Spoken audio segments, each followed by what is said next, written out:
So it's been several months now, and the new Ghostbusters movie has pretty much bombed like Cameron Esposito at a comedy festival.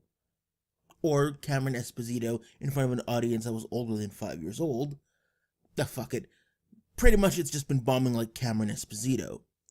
This is, of course, absolutely shocking turn of events that nobody could have ever predicted would occur. Along with this are the Ghostbuster toys clogging up clearance sale aisles, Fireforged, the developers of the Ghostbusters game on Steam, the game that only something like 2,000 people actually purchased, declaring bankruptcy, Paul Feig having a hissy fit at Sony for deleting a tweet supposedly in support of Hillary, and whining in article after article after article about how great his movie was and it was hijacked by always misogynists. So, all in all, it's been a very fun couple of months for me on this front. Sony actually managed to take a franchise that was essentially a guaranteed license to print money and fucked it so completely in the ass that the redness and bleeding are unlikely to ever fade away. The extended edition hit the shelves a few weeks ago, rushed out quickly to squeeze out what few tainted vaginal drippings of profit it can before the movie is tossed away and forgotten like a prom date that just finished putting out. Supposedly the new edition comes with 15 minutes of new footage, gag reels, 16 minutes of alternate scenes, filmmaker commentaries, and 5 behind-the-scenes featurettes, as well as 4 music and dance scenes. Yep, there are 4 dance scenes in a Ghostbusters movie.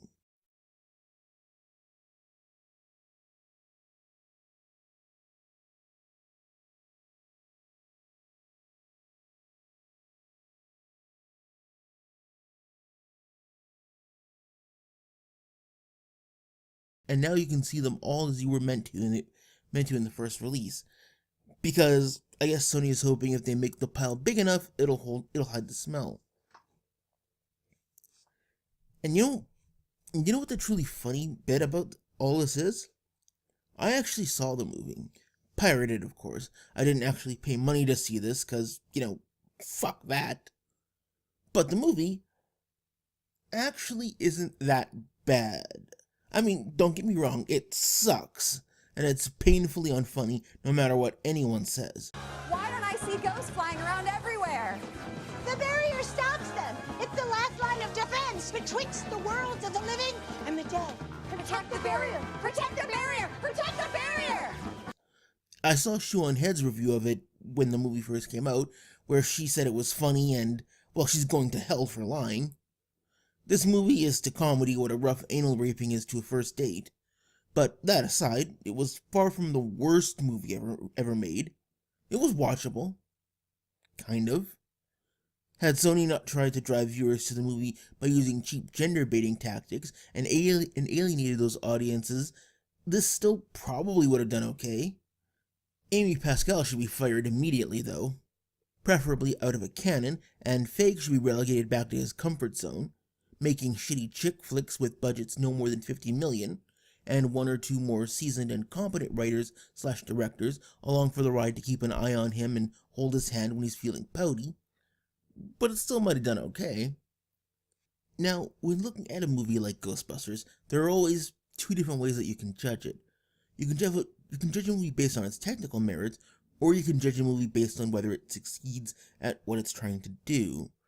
These are 2 entirely different sets of criteria, and it's these criteria that often cause the disconnect between critics and the audience at large.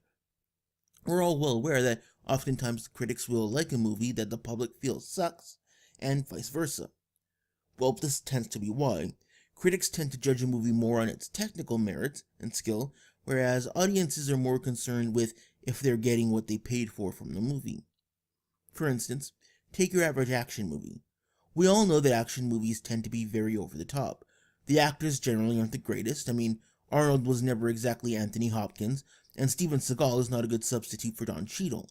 The plots are basic and only serve to string together set pieces and barely connected fight scenes, and most of the characters are stock. For all intents and purposes, most action films are bad technical movies. But most of them aren't trying to be. The people that go to an action movie aren't interested in seeing high art. They're interested in shooty, stabby, stabby. As long as the right end of the gun shoots bullets, and the bullets manage to make their way into the fleshy internal organs of the appropriate people, it's cool. This is how you properly judge an action movie, or really any movie in my opinion. The true test of a movie is in how successful it is at what it is trying to be. The technical stuff is important too, but it's not what's going to make you a blockbuster. Now, in the case of Ghostbusters, as I said, it's more or less okay, still shitty, but tolerable shit. More like a sitting in a full outhouse type of thing, as opposed to shoving your head right into the toilet and taking a gaping whiff. But as I said, the important question is not the technical aspects of the movie, but how well does it do what it's trying to do. In this case, it's trying to be a comedy movie, specifically a Ghostbusters movie. So the question that we must ask is, how well does it do that? Well, to go back to my outhouse example, as a Ghostbusters movie, this is like shoving your head into the hole, taking a deep whiff, vomiting at the smell so that it also goes in the hole, then passing out from the combined smell of vomit and shit so that your head buries itself in the mess inside the hole, and you suffocate to death on your own effluents. And if that sounds horrific and disgusting, now you know how I feel after watching this shit 3 times so I could do this video. I explained in my first video on the subject the reasons why I predicted that this wasn't a Ghostbusters movie, and all of those pretty much hold true now that the film is out, so just watch that if you want to know about that aspect of the criticism. I'm going to focus more on the technical aspects here this time, and why this fails as a comedy. But I've decided, in an effort to rise above the general effluence being poured onto the movie by everyone else, okay, everyone else who isn't an SJW fuck. So instead of just shitting even further on the movie, I'm going to be more constructive and explain the 3 things that this movie could have done in order to improve itself, as both a Ghostbusters movie and a technical movie. Besides shooting Amy Pascal, locking McCarthy and Jones in a chest at the bottom of the ocean, and shoving a handful of poisonous scorpions down Paul Feig's throat. But I'm going to be constructive and keep the vitriol and bile down to a minimum. So, with that in mind, god damn that article pisses me off. Male troll, strong black actress, women the most disempowered group in Hollywood, celluloid ceilings. You lost, assholes. The movie bombed, just accept it and move on, instead of carrying on with your pathetic attempts to gender bait this into something people should go see. Did it ever occur to you cretins that if your narrative was even remotely true, then you would find this kind of hate given out to any film starring a female lead? Or at least a large number of them. What am I saying? Of course you haven't, because nothing must stop the almighty narrative, and you people have the intellectual capacity of a... What? Paul Feig, Hollywood's reigning comic genius? No, God! No, God, please, no! No! No! No!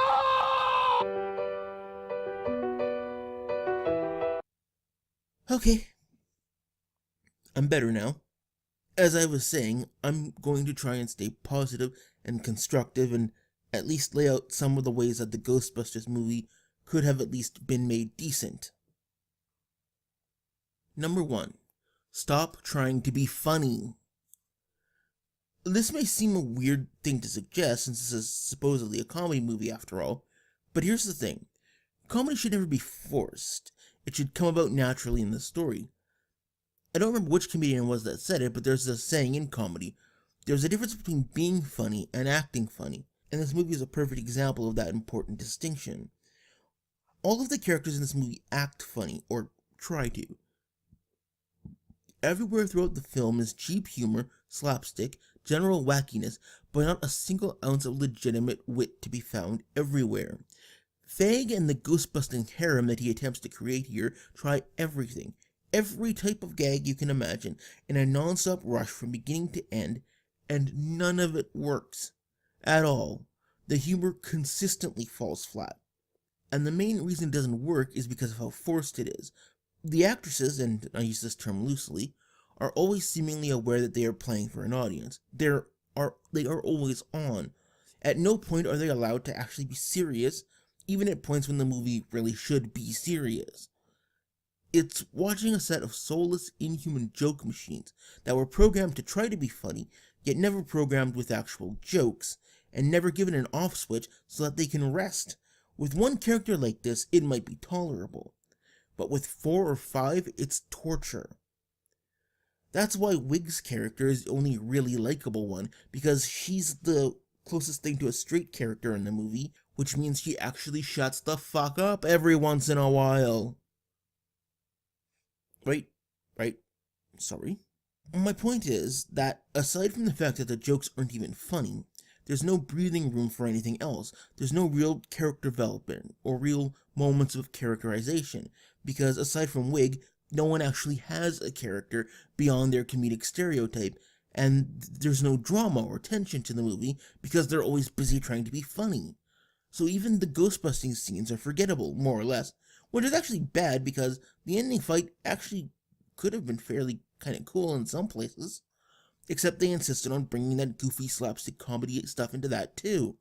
So the few parts of the ending fight that might have been cool are spoiled by the parts that make you want to bring a sweet, merciful end to humanity.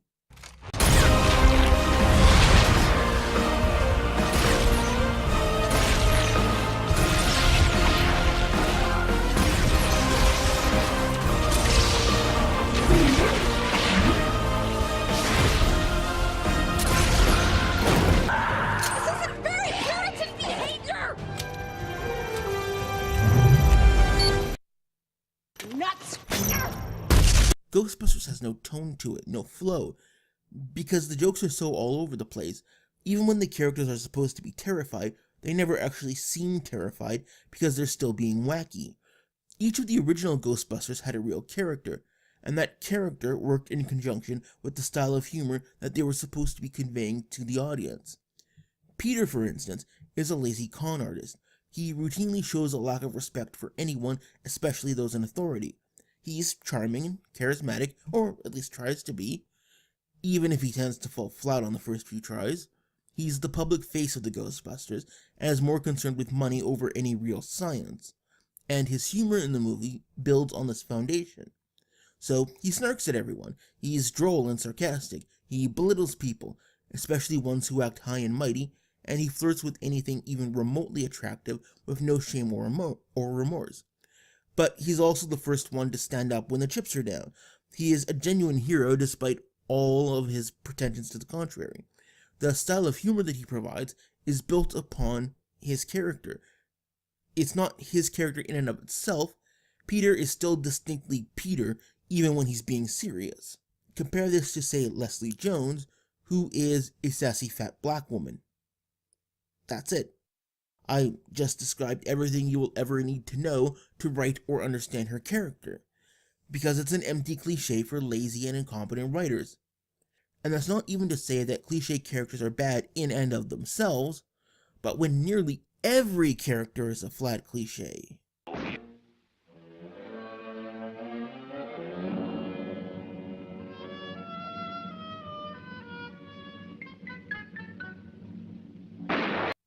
Again, to draw a comparison to the original, in the original, rather than constantly trying to be funny all the time on the actor's side, it was the situations in the movie that were mostly wacky and bizarre, and the characters were normal-ish.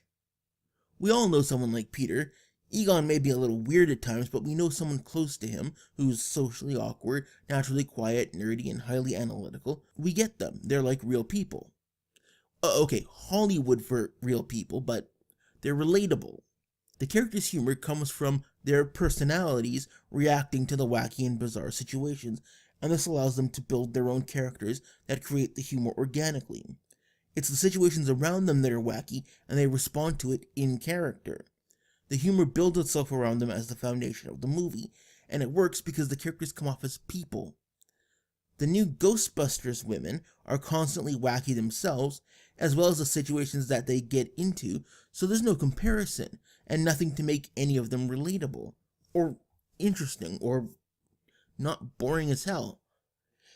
If you watch, say, a Jim Carrey movie, at least his older stuff when he was still really funny, like say Ace Ventura, or The Mask, you get this kind of thing as well. Ace himself really has no defined character other than wacky goofball. He's basically there to look stupid, do stupid things, and spout off the occasional wacky line.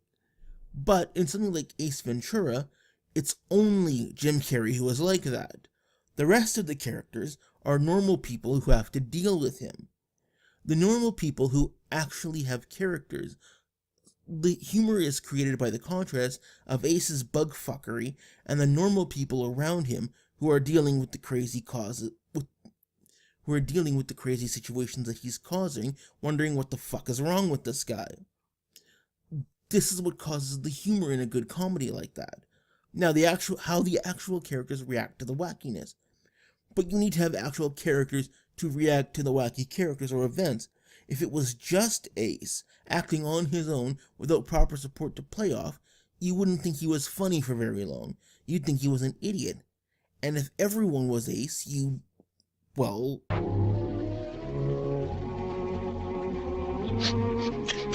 Goodbye, cruel world. Yeah, that. If you want a more modern example for you younger bucks, take the recent Deadpool movie. Deadpool is the over-the-top insane joke machine character that he should be, and everyone and everything else plays it straight. The main villain doesn't try to give Deadpool a wedgie or make him slip on a banana peel. He comes right at him with an axe. Even the character Negasonic Teenage Warhead takes it all seriously, even her name. You'll see this in Looney Tunes or Disney cartoons as well. Villains like Elmer Fudd and Yosemite Sam or Wile E. Coyote are all played as relatively normal, characterized, but they're played off as generally normal, with the protagonist characters like Bugs Bunny being the wacky ones.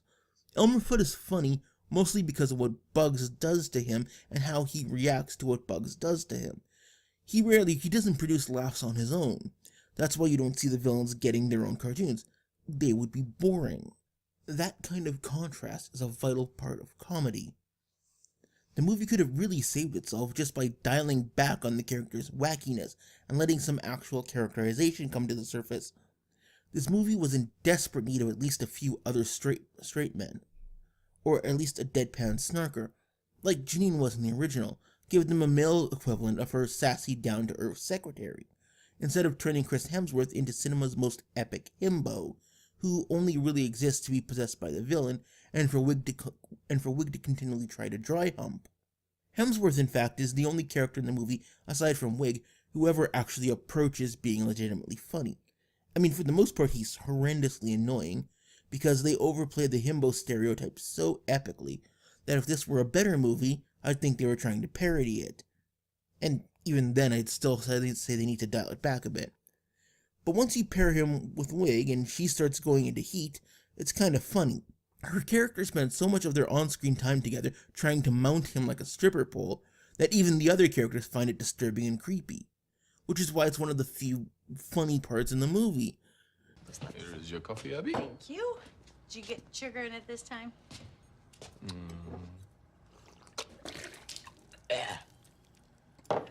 I hate coffee. Yeah, the sugar's in there. Sugar's in it. Waste. Can we just pretend that didn't happen, please? Because you actually have the other characters reacting to it, like, other than with other jokes or reacting to it like normal people would. But where Chris Hemsworth gets funny is when he becomes possessed by the villain, at least for most of the climax. He actually sells the comedy because he doesn't go over the top with it. He just becomes kind of snarky.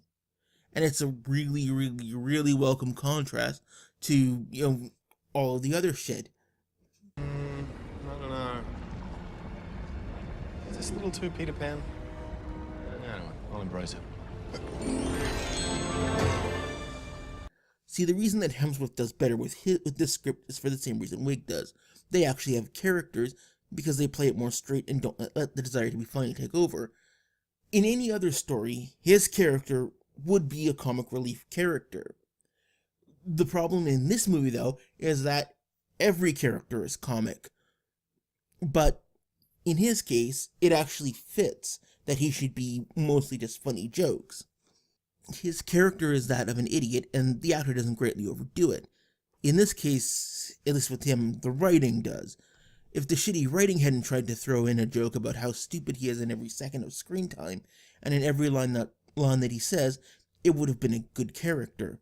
As it stands, he's still fuck awful, but that's more the fault of the hacks who write his lines and not him as an actor.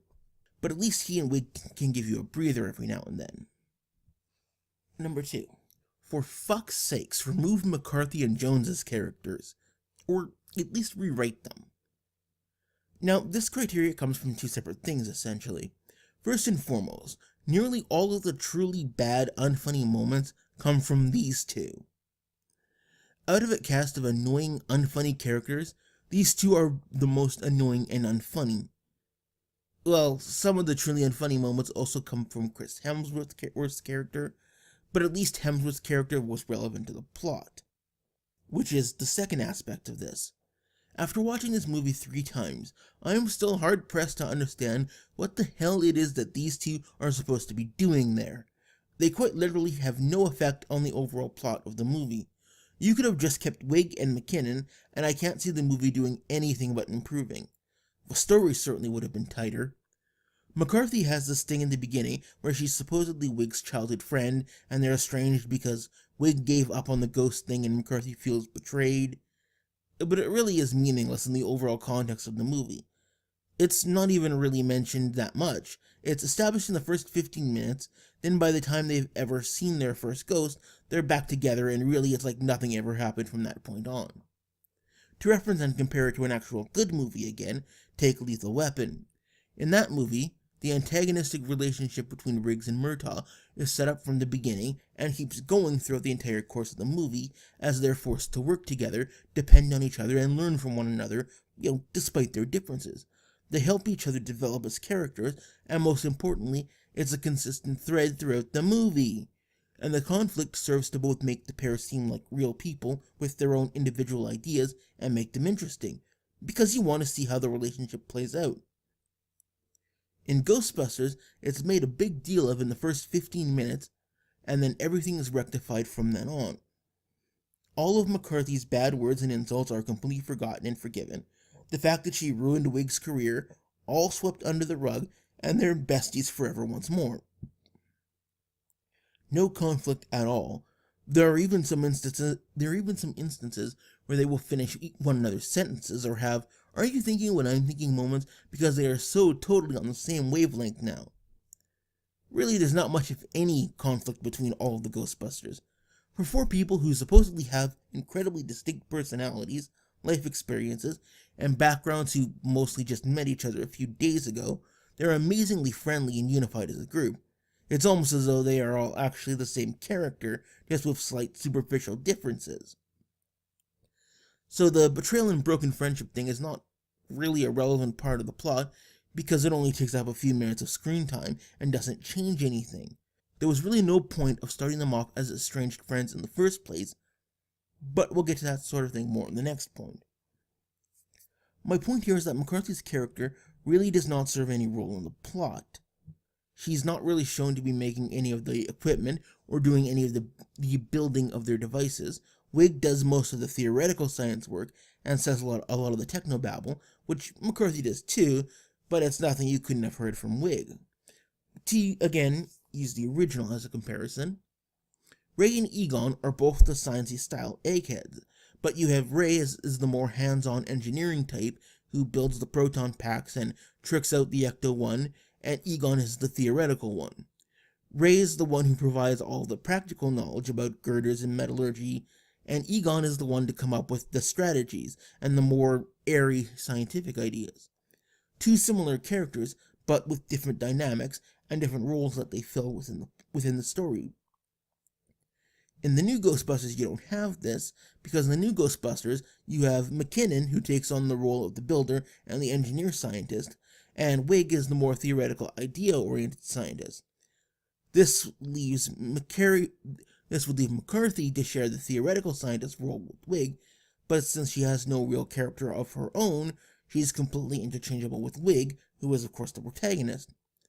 Now you would think that they would have put her in Peter's role as the face and the charismatic one, but her character is an unlikable, obnoxious cunt. So,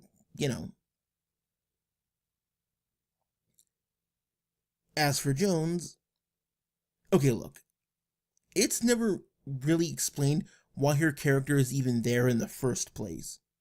I'm serious. They meet her for the first time when she comes to see them about a ghost she saw on the subway where she works. Okay, fine. Fair enough. But then after that scene is over and they've dealt with the ghost, she just shows up in the middle of the next scene and says she wants to join up with them. That's it. There's no reason ever given for why she would want to do this, or why they let her tag along, despite having no scientific training at all. Well, sorry, she can borrow a car from her uncle. That's her big selling point. And just so Paul Feig could rub his sweaty little beta balls in her faces over it, there's a scene later when they're going on the first real ghost hunt when Jones asks herself that very same question. To compare it to the good movie again, Winston joins up for the simple reason that he's looking for a job and they're hiring. Simplistic, but it works. And it makes sense considering that we're shown in the movie previously, via the magic of the 80s montage, how hard they're working and that they do indeed badly need help. Here, they don't even give us the courtesy of saying that she needs a job, or of showing her getting fired from her old job because of the Ghostbusters antics, so they hire her on as compensation for her getting fired. And there's no scene like that in the extended edition either, which means they literally just didn't shoot it or didn't think it was necessary to mention this. For that matter, it's not even clear that they're actually running a business in the first place, because they never do any work. I'm honestly not sure if they're supposed to have a business busting ghosts in this movie, or if people are just calling them because they're claiming to be paranormal investigators. For that matter, I have no idea how they afford their equipment or are able to have a secretary, because there is no point in this movie where they are shown to actually be working any kind of job or running any kind of a business. They just sit around talking and trying to look all sciencey and womany sciencey until something else happens to move the plot along. I know I'm drifting a little bit here, but what else can I say? Jones is useless. She contributes nothing but stereotype jokes. Just ditch her and recast her as Ernie Ray Hudson in a flower print frock. The only reason for this movie to have these 4 women in it is because the original had 4 men in it, which is understandable, but you have to actually give the characters their own distinctive roles or specialties, give them something to contribute to the overall dynamics of the team that the others can't, or a unique skill set. Well, okay, let me rephrase that for a moment. A unique skill set that will actually help with the plot. Jones has a unique skill set in that she has a lot of supposed knowledge about the city and its history, but that never actually comes into play. She just occasionally spouts some small piece of random and ultimately useless trivia about the spot they happen to be in at the time. There are all sorts of roles that could have been given to these characters. The face, the heart, the fighter, etc. It's not hard to come up with uses for your characters. Well, if you were competent. 3. Cut about 20 to 30 minutes from the movie. Simply speaking, this movie has too much fluff and too many superfluous scenes, in comparison to the original, which was pretty much as tight as a mermaid's brassiere. It's reminiscent of that old saying in fiction, is this the most important aspect of our characters' lives? And if not, why aren't we watching that instead? And when I say a lot of fluff, I'm not just talking about all the stupid shit. Even a lot of the more neutral scenes really have little reason to be there. For example, a lot is attempted to be made in this movie about how the Ghostbusters are misrepresented losers who are being kept down, laughed at, and persecuted by a society that won't accept them because their ideas are different. Cough, projection, cough. Now, to an extent, this is a part of the traditional Ghostbusters thing, but these women take it to a ridiculous level. Their desperate desire to seek validation actually comes up fairly often in the movie. At least twice after they try to bust a ghost, the plot stops just so they can sit around and talk about how people online and in the real world don't believe them and give them flack, telling them that they should keep out of things and know their place, which I'd say is a subtle message, but this is the type of director to whom subtlety is equivalent to this. Oh, this is some classy... Jeez, Megan.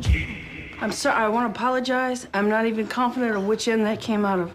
There's an entire 3 or 4 minute scene with Bill Murray's character, a skeptic who debunks frauds, trying to prove that they're charlatans, and Wig's character fangirling all over him, to the point where I was expecting her to spread her legs and present herself anytime soon. because all she needs is an approving little pat on the head from him and she can be a real scientist. But this entire scene doesn't have any purpose other than reminding us of the glory days when the Ghostbuster franchise had much better and much funnier actors in it. And this is something that you would never see with the original Ghostbusters. The original Ghostbusters, whenever they got dumped on, they just shrugged their shoulders and kept going. Which these women kind of do too, but they bitch about it for minutes on end before they do that. And speaking of the originals, you remember how they had that one scene at the beginning where they get evicted from the college that effortlessly sets them up as being discredited scientists who no one takes seriously and sets the whole plot in motion? This movie does the same thing. They did it in one scene in about 5. And I know why. I get what Feig was trying to do. He wanted to add in a little more depth to the backstory of the Ghostbusters, give how they got together some more attention and deepen the storyline. Which I can respect in principle, but this is ruined, however, by the sheer incompetence of Feig himself and the slave harem of females he keeps chained to his trailer, writing this shit in between their desperate pleas for release. The storyline isn't deep just because you tacked on more of it. As I just mentioned, the original established in one single scene what Feig establishes in about 4 or 5. Giving something depth means adding to the actual backstory, not drawing it out, and adding things that improve the story. I realize that I'm probably going to keep harping on about this throughout this last point, but this is really the core of everything that is wrong with this movie. There is just so much useless shit in here. The story itself is so incompetently told. And while we're on this subject, Paul Feig, here's a pro tip for you. If you're going to make a movie about people busting ghosts, waiting until almost the 1 hour mark for them to actually start busting ghosts is a capital offense deserving of a proton stream shoved right up the deepest crevices of your muon trap, if you catch my meaning. Instead of drawing out stuff we don't need to know about the characters, how about using that extra time to tell us the things that we do need to damn well know about the characters? Like maybe, and this is just a shot in the dark here, taking at least a few minutes to explain anything about your fucking villain. Like why he's trying to wipe out humanity. How could spending 2 minutes talking about Wig's experiences with the mean kids at summer camp be important to you, Feig? And the entire motivation behind the main plot just somehow slipped through your consciousness? Or, here's something that you might have wanted to mention. How exactly does a hotel janitor with apparently no degree or scientific training manage to build a massively intricate Armageddon machine that contains thousands of ghosts in the bottom of a metropolitan New York hotel without anybody noticing? That is strange. I think I know why. Look what Mr. Cuckoo Pants has been reading at the beach. Oh my god. I told you that there would be people out there that loved your work. Why am I so flattered that that weird little sociopath bought our book? Oh, well, that explains everything, Paul. It's all crystal clear to us. He read Wig and McCarthy's book. What, did they put the plans for an Armageddon machine in their book just in case, but forgot the "don't try this at home" disclaimer? If it's that easy, what the frigging fuck baskets does anyone need the Ghostbusters for? And on that topic, since in this world the government is well aware of the nature and existence of ghosts, and indeed the government has known about this for a long time, why doesn't the government have its own team of Ghostbusters and scientists? Why do they send 3 lame-ass useless FBI agents to handle the ghost problem? They know full well that supernatural cataclysms have happened before. They mention some of them in the movie. So you would, and they've known this for at least a century. So you would think that they would at least have a couple of scientists on staff should such a thing happen again. Hey, here's an idea. How about putting on staff the brilliant Harvard physicist who wrote a book years ago about ghosts and her fat bitchy friend? Or would that be too much competence for the American government to handle? Also, why is it that at the movie's climax that the villain faces off against the combined might of the police force and army by taking complete control of them, freezing them in place with a laugh and a flick of his wrist, but never uses such power on the only 4 women in the world who can stop him?